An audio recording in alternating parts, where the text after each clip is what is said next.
नमस्कार। आज हम एक ऐसी कंपनी की कहानी में गोता लगाएंगे जो दुनिया भर में हमारी यात्राओं को संभव बनाती है, लेकिन अक्सर पर्दे के पीछे रहकर काम करती है। ये है टीबीओ टेक, ग्लोबल ट्रैवल का वो छिपा हुआ इंजन। चलिए इस कहानी को एक सीधे से सवाल से शुरू करते हैं। जरा सोचिए, मुंबई में बैठा कोई ट्रैवल एजेंट हजारों मील दूर मैक्सिको के किसी छोटे से खास होटल में कमरा कैसे बुक कर लेता है? ये सवाल सुनने में तो आसान लगता है, पर इसका जवाब ट्रैवल इंडस्ट्री की एक बहुत बड़ी और उलझी हुई सच्चाई को सामने लाता है। और ठीक यहीं से टीबीओ टेक की कहानी की शुरुआत होती है। ठीक है, तो टीबीओ के काम को समझने के लिए पहले हमें उस बड़ी तस्वीर को देखना होगा जिसमें वो ऑपरेट करता है। सच तो ये है कि हम यात्रा के एक बिल्कुल नए दौर में जी रहे हैं, और ये जानना बहुत ज़रूरी है कि आखिर दुनिया में इतनी हलचल क्यों है। देखिए, आज ट्रैवल की जो ज़बरदस्त मांग है वो दो अलग अलग लेकिन बहुत शक्तिशाली ग्रुप से आ रही हैं। एक तरफ हैं विकसित देशों के उम्र दराज और अमीर यात्री जिनके पास पैसा और समय दोनों हैं, और दूसरी तरफ हैं विकासशील देशों के युवा जिनकी आमदनी बढ़ रही है और वो दुनिया देखने को बेताब हैं। और ये कोई छोटा मोटा बदलाव नहीं है। अनुमान देखिए, 2040 तक हवाई यात्रा में एक ज़बरदस्त उछाल आने वाला है।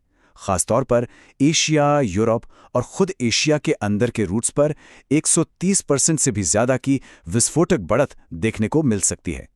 ये सचमुच एक ग्लोबल वेव है। तो इन सब का निचोड़ क्या निकलता है? एक नया ट्रैवल मेगा ट्रेंड उभर रहा है। मतलब ज़्यादा से ज़्यादा लोग अपने देश से बाहर जा रहे हैं, उनकी ट्रिप्स लंबी और ज़्यादा कॉम्प्लेक्स हो रही हैं, और उन्हें अब सिर्फ बुकिंग नहीं चाहिए बल्कि एक्सपर्ट की सलाह और सुविधा भी चाहिए। यहीं से असिस्टेड ट्रैवल यानी एजेंट की मदद से होने वाली यात्रा का एक बहुत बड़ा बाजार खुल जाता है। लेकिन इतनी बड़ी मांग के साथ एक बहुत बड़ी समस्या भी आती है, बाजार का बिखरा होना। सोचिए, दुनिया भर में लाखों होटल्स, हजारों एयरलाइंस और लाखों ट्रैवल एजेंट्स हैं। इन सबको एक दूसरे से जोड़ना ही तो असली चुनौती है। तो टीबीओ असल में है क्या चीज़? इसे समझने का सबसे आसान तरीका है इसे एक ट्रैवल डिस्ट्रीब्यूशन प्लेटफॉर्म के तौर पर देखना। ये आप कह सकते हैं एक टेक्नोलॉजी की रीढ़ की हड्डी है जो दुनिया भर में फैले सप्लायर्स, मतलब होटलों और एयरलाइंस को बायर्स यानी ट्रैवल एजेंट्स और टूर ऑपरेटर्स से कनेक्ट करती है। टीबीओ को एक बहुत बड़े डिजिटल बाजार या मंडी की तरह समझिए। एक तरफ हैं सप्लायर्स, होटल, एयरलाइंस वगैरह, और दूसरी तरफ हैं बायर्स यानी ट्रैवल एजेंट्स। टीबीओ इन दोनों को एक ही प्लेटफॉर्म पर ले आता है, जिससे खरीदना बेचना बिल्कुल आसान हो जाता है। और ये कोई छोटा मोटा बाजार नहीं है, ये बहुत विशाल है। टीबीओ के प्लेटफॉर्म पर 1,59,000 से भी ज्यादा ट्रैवल बायर्स, मतलब एजेंट्स और ऑपरेटर्स एक्टिव हैं। और इन सभी बायर्स को मिलता क्या? दुनिया भर के 10 लाख से भी ज्यादा होटलों तक सीधी पहुंच। मतलब चॉइस की एक पूरी दुनिया जो बस एक क्लिक पर मौजूद है। टीबीओ की सफलता का जो असली राज है वो उसके बिजनेस मॉडल में छिपा है, जिसे वो टीबीओ फ्लाईव्हील कहते हैं। चलिए जरा समझते हैं कि आखिर काम कैसे करता है। ये है टीबीओ का फ्लाईव्हील। ये एक ऐसा चक्र है जो घूमते घूमते खुद को ही और ताकतवर बनाता जाता है।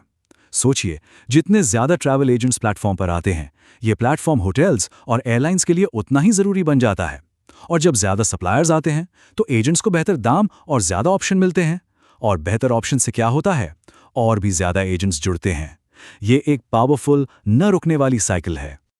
और ये फ्लाईव्हील सिर्फ फ्लाइट्स या होटलों तक ही सीमित नहीं है। हाँ, एयरलाइन टिकट्स टीबीओ के बिजनेस का सबसे बड़ा, करीबन 56% हिस्सा है, लेकिन होटल्स और पैकेजेस भी बहुत तेजी से बढ़ रहे हैं। इसका सीधा मतलब यह है कि उनके पास अपने मौजूदा एजेंट्स को ही दूसरी सर्विसेज बेचने का एक जबरदस्त मौका है। टीबीओ एक और बहुत बड़ी सिरदर्दी को दूर करता है, और वो है इंटरनेशनल पेमेंट्स। जब मुंबई का एजेंट मेक्सिको के होटल को पेमेंट करता है तो करेंसी का बड़ा मसला होता है ना।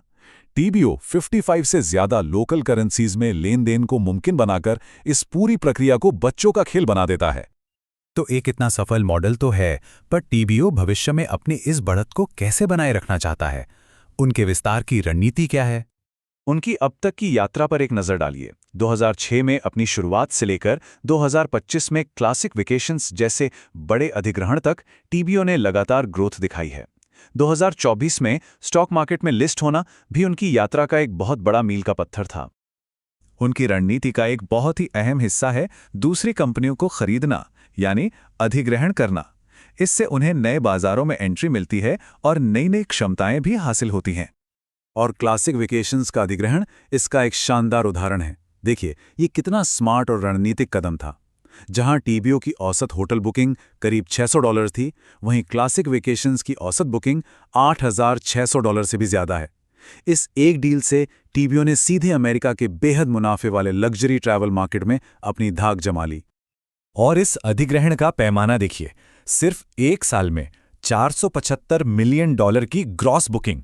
ये टीबीओ के लिए एक बहुत बड़ा दांव था, जो अमेरिका में उनकी पोजीशन को और मजबूत करता है। तो इन सब से हमें क्या सीखना चाहिए? टीबीओ की कहानी हमें ट्रैवल इंडस्ट्री के भविष्य के बारे में आखिर क्या बताती है? टीबीओ को समझने का एक बेहतरीन तरीका है ये सोचना कि वो ग्लोबल ट्रैवल एजेंट के लिए सेंट्रल नर्वस सिस्टम की तरह है। देखिए, जहां ऑनलाइन ट्रैवल का बाजार बहुत भीड़भाड़ वाला और कॉम्पिटिटिव है, वहीं टीबीओ ने एजेंट्स की मदद से होने वाले असिस्टेड ट्रैवल के उस विशाल बाजार पर अपनी पकड़ बना ली है, जिसे अक्सर लोग नजरअंदाज कर देते हैं। तो टीबीओ ने एक बिखरे हुए बाजार को जोड़ा, नेटवर्क इफेक्ट से अपनी एक मजबूत जगह बनाई और अब अधिग्रहण के जरिए और बड़े बाजारों में दाखिल हो रहा है। लेकिन ये कहानी हमें भविष्य के एक बहुत बड़े सवाल पर लाकर छोड़ देती है। जैसे जैसे आर्टिफिशियल इंटेलिजेंस और ऑटोमेशन ट्रैवल इंडस्ट्री को बदल रहे हैं, क्या एक असली इंसान का, एक ट्रैवल एजेंट का व्यक्तिगत स्पर्श और उसकी सलाह ज्यादा कीमती हो जाएगी या फिर कम? इस एक सवाल का जवाब ही टीबीओ जैसी कंपनियों का भविष्य तय करेगा।